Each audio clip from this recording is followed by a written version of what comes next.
మహాగణాధిపతయే నమః. ఓం గురుభ్యో నమః. ఓం శ్రీమాత్రే నమః. పరమేశ్వర స్వరూపమైనటువంటి జ్యోతిష, వాస్తు మరియు ఇతర అనేకమైనటువంటి శాస్త్రములను మనకు అందించినటువంటి మహర్షులకి నమస్కారం. హయగ్రీవ హయగ్రీవ హయగ్రీవేతి యో వదేత్తస్య నిస్సరతే వాణి జహ్నుకన్యా ప్రవాహవత్. అరుణాం కరుణాతరంగితాక్షీం ధృతపాశాంకుశపుష్పబాణచాపాం అనిమాదిభిరావృతాం మయూకైః అహమిత్యేవ విభావయే భవానీం. శ్రీమాత్రే నమః. ప్రేక్షకులకి ఆ లలితాంబిక అమ్మవారి యొక్క అనుగ్రహం పరిపూర్ణంగా కలగాలని మనస్ఫూర్తిగా కోరుకుంటూ మనం ఈరోజు గ్రహణాల గురించి, గ్రహణ ప్రభావం అసలు ఇండియాలో ఉందా లేదా, బయట దేశాల్లో ఉన్నటువంటి గ్రహణాలు, బయట దేశాల్లో నివసించేవారు ఎటువంటి జాగ్రత్తలు ఏ రాసుల వారు తీసుకోవాలి, ఎవరెవరికి బాగుంటుంది, అదేవిధంగా గ్రహణ సమయంలో ఏ దేవతారాధన, అదేవిధంగా ఎటువంటి దానములు ఇవ్వడము, ఇవన్నీ ఏం చేయాలనేటువంటి విషయాలు చెప్తుంది నేనైనప్పటికీ కూడా చెప్పిస్తుంది సాక్షాత్ లలిత అమ్మవారిగా భావిస్తూ తెలుసుకుందాం. మనము చంద్రగ్రహణం అయితే లేదని క్లియర్గా చెప్పేసుకున్నాము.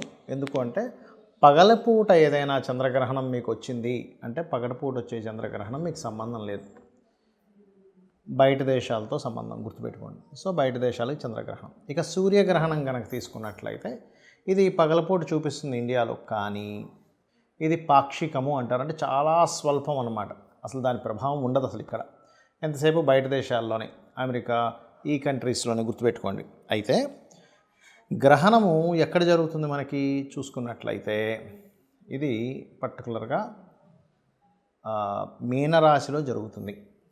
మీనరాశిలో జరుగుతున్నందుకు ఒక్కొక్క లగ్నరీత్యా లేదా రాశిరీత్యా ముఖ్యంగా చూసుకుంటే ఇక్కడ మకర లగ్నము, మకర రాశి, మకరం వారికి 3వ స్థానంలో గ్రహణం. చాలా మంచిది 3వ స్థానంలో గ్రహణం పడేటప్పుడు. ఎలా అంటే అండి, ఏం మంచి చేస్తుంది అంటే ఇక్కడ ఒకటి ప్రయత్నం చేస్తుంటాం మనం, రకరకాల ప్రయత్నాలు చేస్తుంటాం. ఉద్యోగ ప్రయత్నమనో, వివాహ ప్రయత్నమనో, లేకపోతే ఏదైనా ఒక పని టాస్క్ కంప్లీట్ చేయాలనో, టార్గెట్ కంప్లీట్ చేయాలనో ఉంటుంది కదా.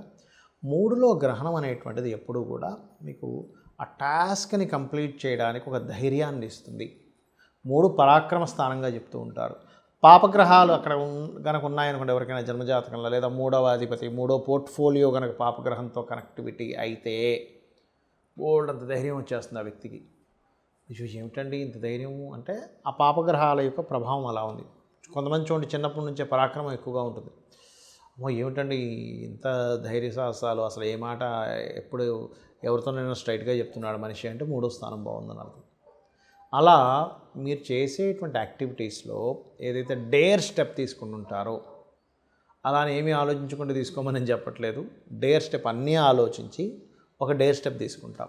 అలా తీసుకునేటువంటి విషయంలో చాలా బాగుంటుంది. 3వ స్థానాన్ని ఇంటర్వ్యూ స్థానంగా కూడా చెప్తూ ఉంటారు. ఇంటర్వ్యూస్ రిలేటెడ్ సంబంధించిన విషయంలో కూడా సక్సెస్ అనేటువంటిది ఉంటుంది. 3వ స్థానాన్ని షార్ట్ జర్నీస్ అని కూడా అంటూ ఉంటాం. అంటే కొన్ని ప్రదేశాలు మారడం వల్ల కొంత మంచి జరుగుతూ ఉంటుంది. ఇది ముఖ్యంగా 3వ స్థానానికి సంబంధించింది. అయితే మీరు ఎక్కువగా ఈ పంచమ అష్టమాధిపతి బుధుడు నీచంలో ఉంటూ నిజభంగ రాజయోగం జరిగింది కాబట్టి, షష్టమ భాగ్యాధిపతి అయినటువంటి బుధుడు 3లో ఉంటూ అక్కడ జరిగింది కాబట్టి, ఇక్కడ ఏవైనా గతంలో ఆగిపోయినటువంటి అగ్రిమెంట్స్, ఎందుకంటే కుంభానికైతే పంచమ అష్టమాధిపతి అవుతాడు, ఇది మకరం కాబట్టి షష్టమ భాగ్యాధిపతి. లిటికేషన్స్లో ఉండిపోయినటువంటివి ఏవైతే మీకు అగ్రిమెంట్స్ అవి ఉంటాయో ఆ యొక్క అగ్రిమెంట్ రిలేటెడ్ సంబంధించిన కూడా కాస్త మూమెంట్ వస్తుంది. అయితే మీరు ఎక్కువగా లక్ష్మీ నరసింహస్వామి లేదా లక్ష్మీదేవిని, లేనట్లయితే శ్రీమాత్రే నమః అనే మంత్రాన్ని ఎంత జపిస్తే అన్ని విధాలా బాగుంటుంది మీకు. ఇక ఈసారి సూర్యగ్రహణ సమయాలు ఏమిటి అంటే మధ్యాహ్నం 2:20 నుంచి 4:17 వరకు అని, 13 నిమిషాల వరకు అని చెప్తున్నారు. దాదాపుగా 4:15 వరకు అనుకోండి. అయితే మరి పగడపూట సూర్యగ్రహణం ఉంది కదండి, మనకెందుకు పాక్షికమైంది అంటే అది గ్రహణం ఎప్పుడు కూడా సూర్యగ్రహణాలు రవి, చంద్ర, రాహు డిస్టెన్స్ని బట్టి, చంద్రగ్రహణం అయితే రవి, చంద్ర, కేతు ఉండేటువంటి నోడ్స్ అంటారు దాన్ని, ఛాయాగ్రహాలు కాబట్టి వాటి డిస్టెన్స్ని బట్టి మనకు అది పాక్షికం అవుతుందా, సంపూర్ణ గ్రహణం అవుతుందా అనే క్యాలిక్యులేషన్ ఉంటుంది. మనకది పాక్షికము సూర్యగ్రహణం అనేటువంటి పాక్షికం, అంటే అసలు కనబడదు మనకు పెద్దగా. కాబట్టి మన ఇండియాలో దాని ప్రభావం ఉండదు. ఎంత ఉన్నా కూడా మీకు బయట దేశాల్లోనే, గుర్తుపెట్టుకోండి. అయితే ఇండియన్ టైమింగ్ మాత్రం ఇది. చంద్రగ్రహణం అయితే అసలు లేనే లేదు, అయిపోయింది దాని పరిస్థితి కూడా. ఇక సూర్యగ్రహణ సమయంలో మరి ఇక్కడ ఇండియాలో ఉన్న వాళ్ళు ఇల్లు శుభ్రపరచుకోవడము, అదేవిధంగా గర్భిణీ స్త్రీలు కాస్త రెస్ట్ తీసుకొని పడుకోవడము, ఇట్లాంటివి ఏమైనా ఉంటాయా? ఫుడ్ తినేటువంటి విషయంలో చూడండి, మనకి గ్రహణం ముందుంది అనగానే ఒక 4-5 గంటలు 8 గంటల ముందే కూడా తినేస్తారు కొంతమంది. మినిమం 4 గంటల ముందు కూడా తినేవాళ్ళు ఉంటారు. ఇటువంటివి ఏమైనా పాటించాలా అంటే ఎప్పుడైనా గుర్తుపెట్టుకోండి, ఇక్కడ లేనప్పుడు మీరు కంగారు పడాల్సిన అవసరం లేదు ఈ విషయాల్లో. అదేవిధంగా ఇక్కడ గుళ్ళు కూడా మనం ఏం ముయ్యము. సహజంగా కూడా ఇంట్లో మనకి గ్రహణ సమయంలో ఏం చేస్తాము, ఆ దేవతా మందిరంలో ఉన్నటువంటి వాటన్నిటిని తీసుకొని చక్కగా కడుక్కొని మళ్ళీ పెట్టుకుంటాం. మీరు కామన్గా మీరు చక్కగా శుభ్రంగా ఉండాలనేటువంటి భావనతో తీసి వాటిని శుభ్రపరచుకోవాలంటే పరచుకోండి. కానీ గ్రహణ ప్రభావం వల్ల మాత్రం ఏమీ లేదు ఇక్కడ, గుర్తుపెట్టుకోండి. మరి ఈ గ్రహణ సమయంలో మంత్ర సాధన చేయవచ్చా? ఎందుకంటే మనకి లేకపోయినా ఆకాశంలో ఆ గ్రహాల యొక్క అలైన్మెంట్ ఉంది కదా, అంటే ఖచ్చితంగా చేసుకోవచ్చు. మనకి దుష్ప్రభావం పడదు, కానీ ఆ సమయంలో మీరు చేసేటువంటి సాధన ఏదైతే ఉంటుందో దాని మూలంగా మీకు బలం అయితే ఖచ్చితంగా వస్తుంది. ఎందుకంటే గ్రహణం లేకపోయినా సరే మీరు మంత్రం చేసుకునే ప్రభావం ఉంటుంది కదా, గ్రహంతోనే సంబంధం లేదు కదా. కాకపోతే ఆకాశంలో వేరే దేశంలో ఉండే, ఎప్పుడైతే మనకి ఇప్పుడు అమెరికా, ఆఫ్రికా ఈ కంట్రీస్లో ఉన్నాయని చెప్పుకున్నాం, అయితే ఈ కంట్రీస్లో ఉండే వాళ్ళ సాధనకి ఇంకా ఎక్కువ ప్రభావం ఉంటుంది. వాళ్ళకి గ్రహణ ప్రభావం ఉంటుంది, సాధన చేసినందుకు ప్రభావం ఎక్కువగా ఉంటుంది. కాబట్టి ఈ సమయంలో కనుక ఎవరైనా సరే గుర్తుపెట్టుకోండి, ఉద్యోగం కోసం బాగా ఇబ్బంది పడుతున్నామండి అని అనుకునేటువంటి వారు లలితా సహస్రనామాల్లో నామాలైనా చేసుకోవచ్చు. అంటే ఏమిటి? ఓం శ్రీమాత శ్రీ మహారాజ్ని శ్రీమత్ సింహాసనేశ్వర్యే నమః, లేదా ఓం మాణిక్య మకుటాకార జానుద్వయ విరాజితాయే నమః, ఇలా చేసుకోవచ్చు. లేదా అప్పులు అపర్ణాయే నమః. లేదండి మేము విష్ణువుని ఎక్కువగా ఆరాధిస్తాము, ఓం నమో నారాయణాయ.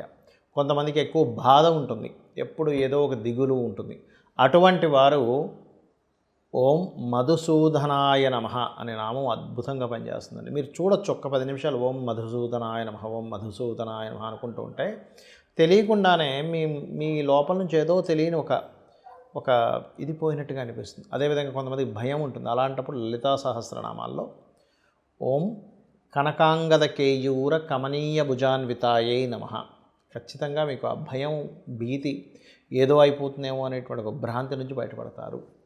అయితే మనం గతంలో ఆల్రెడీ చెప్పుకున్నాం, ఏమండి ఈ గ్రహణాలు పట్టబోతున్నాయి, బుధుడు నీచబడుతున్నాడు, షేర్ మార్కెట్లో భయంకరంగా కుప్పకూలబోతుంది అని ఎప్పుడు ఒక 15-20 రోజుల క్రితమే చెప్పుకున్నాం. ఈ మధ్యకాలంలో కూడా దాని యొక్క ప్రభావం మీరు అందరూ చూశారు. కాబట్టి దీని యొక్క ప్రభావం ఇంకా ఫ్యూచర్లో ఉంది, కాబట్టి ఇంకా జాగ్రత్తగా ఉండండి షేర్ మార్కెట్ విషయంలో. బికాజ్ ఇక్కడ అది కూడా విదేశీ సంబంధించినవి, ఇక్కడ కాదు, బయట దేశానికి సంబంధించిన వాటిలో ఎక్కువగా ఉంటుంది. ఫ్రాడ్స్ ఎక్కువగా జరుగుతాయి ఈ గ్రహణ ప్రభావాల వల్ల. నీటికి జల సంబంధించిన ఇవి ఎక్కువగా జరుగుతుంటాయి. ప్రళయాలు అంటూ ఉంటారు. బాగా ఎండపడుతూ ఉంటే సడన్గా వర్షాలు పడుతూ ఉంటాయి కొన్ని ప్రాంతాల్లో. సుడిగుండాలు లాంటివి ఇట్లాంటివి ఎక్కువగా లేస్తుంటాయి వాటర్లో కానీ గాలిలో కానీ. ఎందుకంటే వాయువులో ఒక రకమైన సుడిగుండాలు లాంటివి లేవడం, దాని ద్వారా కొంతమంది ఇబ్బంది పడడం, ఇట్లాంటివి ఎక్కువగా ఉంటాయి. అయితే గ్రహణం అయిపోయిన తర్వాత ఏ రాసుల వారికైతే మనం చెప్పుకున్నామో గ్రహణ ప్రభావం ఎక్కువగా ఉంటుందని, అందులో ముఖ్యంగా ఏ రాసుల వాళ్ళు ఎక్కువగా దానంగా ఇవ్వాలంటే మీనము, మేషము, కుంభము, కర్కాటకము, వృశ్చిక రాశి వారు. అది కూడా బయట దేశాల్లో ఉండేవారు, ఇండియాలో ఉండే వాళ్ళకి ఏమీ ఇబ్బంది లేదు. మీరు కామన్గా మీరు దానం ఇచ్చుకుంటా అంటే ఇచ్చుకోండి, కానీ ఇండియాలో ఉండే వాళ్ళకి ప్రభావం లేదు. సో ఇండియాలో ఉండేవాళ్ళు మేము దానం ఇవ్వాలేమో, అయ్యో ఇవ్వలేకపోతున్నానేమో, ఇవ్వకపోతే ఏదో జరుగుతుందేమో అని చెప్పి భయపడకండి. గ్రహణం అనేటువంటిది ఒక యోగము, గుర్తుపెట్టుకోండి. సాధన చేసుకోవడానికి, మీ యొక్క శక్తిని పెంచుకోవడానికి ఒక గొప్ప యోగము అనేటువంటి దాన్ని గుర్తు ఎరగండి.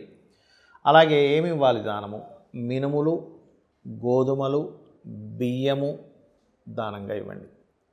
అలాగే మరొక విషయం ఏంటంటే, ఇక్కడ వీటితో పాటు మీరు నువ్వులు కూడా దానం ఇవ్వచ్చు. సూర్య ప్రతిమ, చంద్ర ప్రతిమ, ఒక ఇత్తడి గిన్నెలో నెయ్యి, అలాగే సర్ప ఆకారంలో ఉన్నటువంటి 2 సర్పాలు కూడా దానంగా ఇస్తారు. అదేవిధంగా బియ్యము దానంగా ఇవ్వచ్చు. ఇందాక ఆల్రెడీ మనం చెప్పుకున్నాం. వీటిని చక్కగా ఉదయం 11 లోపల, గ్రహణం వీడిన తర్వాత నెక్స్ట్ డే 11 లోపల ఇవ్వవచ్చు. 11 దాటిన తర్వాత అంటే కొంచెం అది మధ్యాహ్న సమయంలోకి వెళ్ళిపోతూ ఉంటుంది కాబట్టి 12 అలా దాటితాయి కాబట్టి 11 లోపల ఇవ్వడం శ్రేష్టము.